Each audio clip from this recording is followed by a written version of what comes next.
Hello ସାଙ୍ଗମାନେ, ଆପଣମାନେ କେମିତି ଅଛନ୍ତି? ମୁଁ ଆଜି ପୁଣି ଆଉ ଗୋଟିଏ ନୂଆ ଭିଡ଼ିଓରେ ଆପଣମାନଙ୍କୁ ସ୍ୱାଗତ ଜଣାଉଛି। ମୁଁ ଆଜି ଆପଣମାନଙ୍କ ପାଇଁ ନେଇ ଆସିଛି ଅଗଷ୍ଟ ମାସର ବିଶ୍ୱ ସ୍ତନ୍ୟପାନ ସପ୍ତାହର ରେଜୁଲେସନଟିକୁ। ତାହେଲେ ଆସନ୍ତୁ ଭିଡ଼ିଓଟିକୁ ଆରମ୍ଭ କରିବା। ଅଦ୍ୟତା 4/8/26 ଥିବା 1 ଘଟିକା ସମୟରେ ଆମ ବଡ଼କୁଟୁଣୀ ଅଙ୍ଗନବାଡ଼ି କେନ୍ଦ୍ର 1 ଠାରେ ଏଠାରେ ଆପଣମାନେ ପାଳନ କରିଥିବା ତାରିଖଟିକୁ ପକାଇଦେବେ ଏବଂ ନିଜ ଅଙ୍ଗନବାଡ଼ି କେନ୍ଦ୍ରର ନାମଟିକୁ ଲେଖିଦେବେ।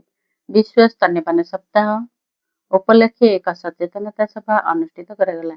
ଏହି ସଭାରେ ଗର୍ଭବତୀ, ପ୍ରସୂତି, ଆଶା ଦିଦି, ଏନ୍ଏମ୍ ଦିଦି, କିଶୋରୀ ବାଳିକା, ଅଙ୍ଗନବାଡ଼ି କର୍ମୀ ଓ ସହାୟିକା ଉପସ୍ଥିତ ରହି ଆଲୋଚନାରେ ଅଂଶଗ୍ରହଣ କରିଥିଲେ।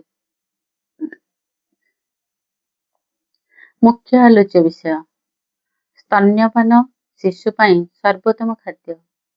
ତାହେଲେ ଆସନ୍ତୁ ସ୍ତନ୍ୟପାନ ସପ୍ତାହରେ ଆମେ ସ୍ତନ୍ୟପାନର ଉପକାରିତା ବିଷୟରେ ଆଲୋଚନା କରିବା। ଶିଶୁ ପାଇଁ ମାର ପ୍ରଥମ କଷ କ୍ଷୀର ହେଉଛି ସମ୍ପୂର୍ଣ୍ଣ ଏବଂ ସର୍ବୋତ୍ତମ ଖାଦ୍ୟ। ଶିଶୁକୁ ଜନ୍ମର ପ୍ରଥମ 1 ଘଣ୍ଟା ମଧ୍ୟରେ ସ୍ତନ୍ୟପାନ କରାଇବା ଅତ୍ୟନ୍ତ ଜରୁରୀ।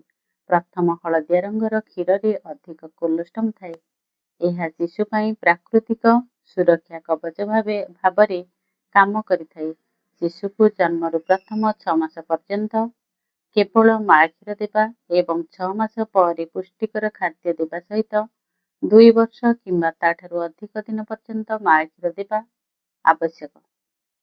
ଶିଶୁକୁ ସ୍ତନ୍ୟପାନ କେବଳ ପୋଷଣ ଯୋଗାଇ ନଥାଏ, ବରଂ ଶିଶୁର ମାନସିକ, ଶାରୀରିକ ଏବଂ ବୌଦ୍ଧିକ ବିକାଶରେ ମଧ୍ୟ ଗୁରୁତ୍ୱପୂର୍ଣ୍ଣ ଭୂମିକା ନିଭାଇଥାଏ। ସ୍ତନ୍ୟପାନ ଦ୍ୱାରା ମା ଓ ଶିଶୁ ମଧ୍ୟରେ ସ୍ନେହପୂର୍ଣ୍ଣ ସମ୍ପର୍କ ଅଧିକ ଦୃଢ଼ ହୋଇଥାଏ। ସେହିପରି ଏହା ମାର ସ୍ୱାସ୍ଥ୍ୟ ସୁରକ୍ଷାର ମଧ୍ୟ ସହାୟକ ହୋଇଥାଏ। ଗ୍ରାମର ସମସ୍ତ ଗର୍ଭବତୀ ଓ ପ୍ରସୂତି ମାମାନଙ୍କର ସ୍ତନ୍ୟପାନ ସମ୍ବନ୍ଧୀୟ ଭ୍ରାନ୍ତ ଧାରଣା ଏବଂ ଅନ୍ଧବିଶ୍ୱାସ ଦୂର କରିବା ଆଜିର ଦିବସର ମୂଳ ଲକ୍ଷ୍ୟ।